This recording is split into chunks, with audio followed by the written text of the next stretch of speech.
पाकिस्तान के वज़ीर-ए-आज़म इमरान खान के पहले दौरा अफ़गानिस्तान का सबसे नुमाया पहलू ताउन और एतमाद के फ़रोग़ को करार दिया जा रहा है। दोनों ममालिक ने अमन के लिए एक मुश्तरका विजन पर इत्तफ़ाक़ का ऐलान किया, जिसमें कहा गया है कि आपस में ख़ास ताल्लुकात होने चाहिए जिनकी बुनियाद शफाफियत और एक दूसरे की खुद मुख्तारी के एहतराम पर मबनी हो और किसी की सरजमीन दूसरे को नुकसान पहुँचाने के लिए इस्तेमाल ना हो।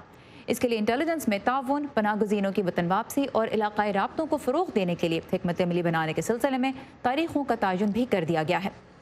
तो इस मरतबा नया क्या हुआ और इस मुलाकात के नताइज क्या होंगे, इस बारे में हम बात करेंगे वाशिंगटन के तहकीकी इदारे United States Institute of Peace से मुंसलिक तज्ज़ियाकार जॉनी वॉल्स से। Johnny, welcome to View 360।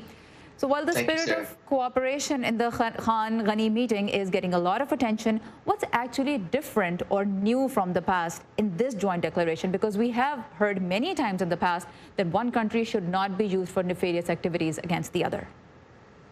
Well, thank you for having me. I think observers are right that much of the ground that Prime Minister Khan and President Ghani covered is familiar. It touches on many of the same areas for cooperation that the Afghanistan-Pakistan Action Plan, APS, for example, also covered. What I think is significant about this is, number one, that was an agreement negotiated previously before Imran took office. I think it's helpful that it's been renovated and renewed now.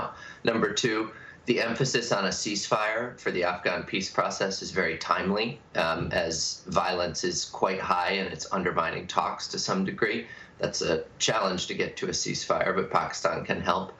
And number three, just the fact that the two leaders held this summit in the first place and are choosing to project a face of unity is helpful, because at divisive times in the Afghan peace process, often the two countries are sniping at each other publicly, and that undermines the larger effort. I think Pakistan is pretty supportive of the talks that have been happening in Doha, has done some things to help those talks along, and so a show of unity is well timed right now.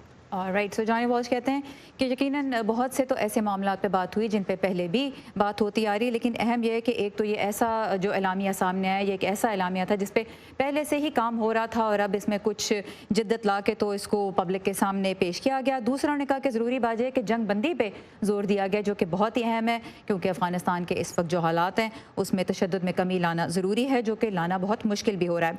और तीसरा, उन्होंने कहा कि दोनों लीडरान का, अफ़गानिस्तान और पाकिस्तान की आला तरीन सिविल क़यादत का मिलना और आपस में इत्तेहाद और ताउन ज़ाहिर करना, ये बहुत अहम है, क्योंकि अगेन अफ़गानिस्तान के जो मुख्तलिफ धड़े हैं उनके दरमियान इस वक्त जितना इख्तलाफ चल रहा है और मुज़ाकरात जो अमन मुज़ाकरात हैं वो रुके हुए हैं, उनमें पाकिस्तान मदद तो कर रहा है, लेकिन इस तमाम सूरत हाल में दोनों लीडर्स का आपस में ताउन और इत्तेहाद का इजहार जो है वो बहुत अहमियत का हामिल है।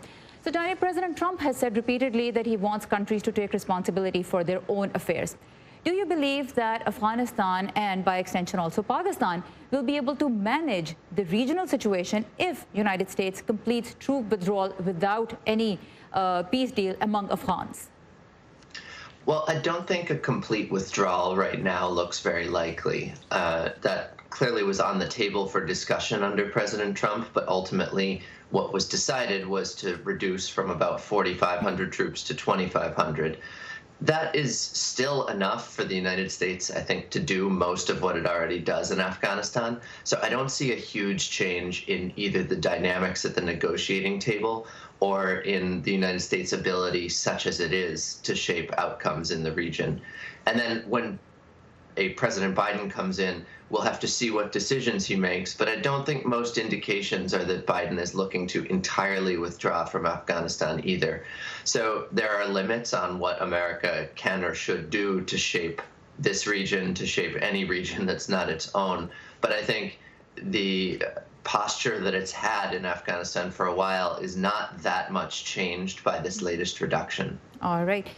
सो जॉनी वॉल्स कहते हैं कि अफ़गानिस्तान से जहाँ तक इस बात का सवाल है कि अगर अमेरिका की तमाम अफवाज का इनखला हो जाता है तो क्या अफ़गानिस्तान और पाकिस्तान ख़त्े की सूरत हाल को मैनेज कर सकेंगे, तो जॉनी वॉल्स का ये कहना है कि मुकम्मल इनखला का इम्कान कम ही है। और अब भी जो ये ऐलान किया गया कि 15 जनवरी तक 2,000-2,500 के करीब फ़ौजी रह जाएंगे, तो उनका कहना है कि ये भी काफ़ी रहेंगे अफ़गानिस्तान की ज़रूरतों के हिसाब से, और इनसे जो मुज़ाकरात का जो डायनामिक है वो बहुत ज़्यादा मुतासिर नहीं होगा। अब देखना यह है कि बाइडन इंतज़ामिया जो इक़्तिदार संभालेगी वो क्या करेगी, और इस हवाले से ही हम अगला सवाल भी करेंगे जॉनी वॉल्स से. So since you mention president elect जो Biden, fact is he's not getting any high level official security briefings, the classified briefings.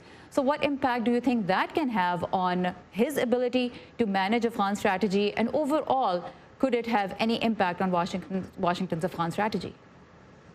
Well, you don't like to see a rocky transition like this, and the kind of denial of the incoming team's ability to begin preparing the transition.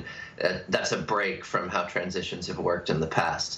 I think it is somewhat offset by the fact that President Biden does come in with a lot more foreign policy experience and contacts around the world than most U.S. presidents have, as a function of the decades he spent working foreign affairs in the Senate. It's also actually true that Vice President Harris does get classified briefings in her role as a member of the Senate Intelligence Committee.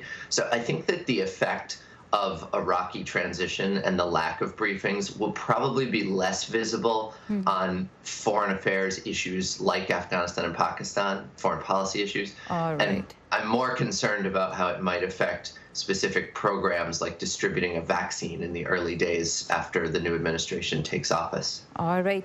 So Johnny Walls कहते हैं कि ये बात तो दुरुस्त है कि एक रॉकी किस्म की जो ट्रांजिशन है, यानी एक ऐसी गैर मुस्तहकम इक़्तिदार की मुंतकली तो नहीं कोई भी देखना चाहता, लेकिन अहम बात यह है कि जो बाइडन, उनका खारजा पॉलिसी का बहुत तवील तजर्बा है, और साथ ही साथ क्योंकि नौमुंतखब वाइस प्रेसिडेंट कामला हैरिस एक सेनेटर हैं, तो उनको अभी भी क्लासिफाइड ब्रीफिंग्स मिलती हैं बतौर एक सेनेटर, तो इसकी वजह से बहुत ज़्यादा असर शायद एक गैर मुस्तहकम जो इक़्तिदार की मुंतकली का अमल होगा उसका बहुत गहरा असर नहीं पड़ेगा.